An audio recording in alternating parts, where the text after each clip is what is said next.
Welcome back, fragrance family. It's your friendly neighborhood humble collector, and I'm here to review something that I was testing out the whole day yesterday. Bond No.9's Bleecker Street. Now, everything that y'all know that I'm trying to get into the niche. I'm trying to sample the niche, as much as I can. Everything that I have been testing has had mediocre success. I like Tom Ford's stuff, like Tobacco Vanille is really good. This one is really good, performance-wise and projection-wise.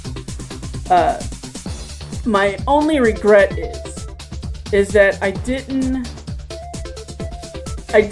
invest in a bottle when I saw it on fragrance.com for $100. I saw it on there for $100 last summer, and I didn't act on it. And now it's too late because I can't find this for a reasonable price. I found it on Amazon, but it was like $225 or like $325, something like that. I know it was a ridiculous price.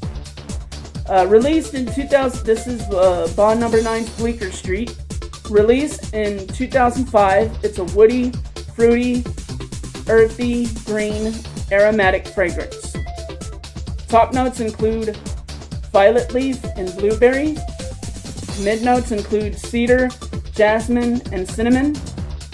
And then bottom notes include oak moss, suede, patchouli, amber, vanilla, and caramel. Okay, so right off the bat, that blueberry note is the highlight of this fragrance. It's what makes it. It's what shines through the whole stages of this fragrance, man. And then on the dry down is where you get the oak moss and kind of like the vanilla and the suede and the caramel on the dry down, man. Very great dry down. Projection on this, I got 3 hours of good projection. I could smell it and smell it. It was just radiating, man, off my skin. This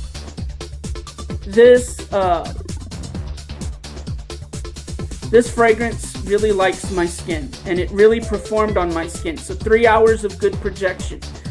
I got about 12 to 13 hours of longevity because I was still smelling this morning, man, on my skin. And even if I try, it's gone by now. But still, I mean, even this morning, it was still when I was at the gym working out. It was still performing. I was still getting traces of where I had sprayed it yesterday. Okay, so Coach Rob 619 is the man who turned me to the path of this, and I'm glad he did because it's a really good fragrance. I've heard a lot of good things about Bond No.9 stuff. I've heard some bad ones too. Anxious to try New Harlem because everybody likes that one, or everybody writes a review makes reviews about that one. But if I was going to shell out, the most I would pay for this is $150. I don't think I regret it. I regret not forking over $100 for a bottle of this, man, because I like it. And I've had this decant since last year, and look at that. And I barely wear this because I don't want to run out of it, Especially now that I hear that it's been discontinued, and there's no guarantee that they'll ever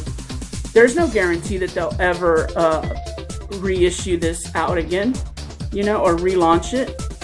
So if there's one thing that I tell myself, is that these rare gems in our community, go ahead and, take a chance on them, review, get them, test them. If they're right for you, go ahead and just go ahead and get what you like, man. And that's probably one of my biggest regrets is not going for a bottle of this stuff, man. Now I can't find it anywhere, and it's a shame because, man, this is it's a really good fragrance, man. Green, crisp, clean, refreshing fragrance, man. I love it. Really great. Not too familiar about this house behind number 9 because Bleecker Street is the only one that I've gotten my nose on, but I love this fragrance. Really great. Okay, so that's the show for today. Thank you for all of my humbled crowd who keep coming and and supporting me. Trying to win this fragrance idol contest. It's not going to be easy, but without competition, there is no room to improve, right? Okay, so I'm the Humble Collector. You guys are my humbled crowd, and this is Bleecker Street made by Bond number 9. Okay, that's the truth, and I'm sticking to it.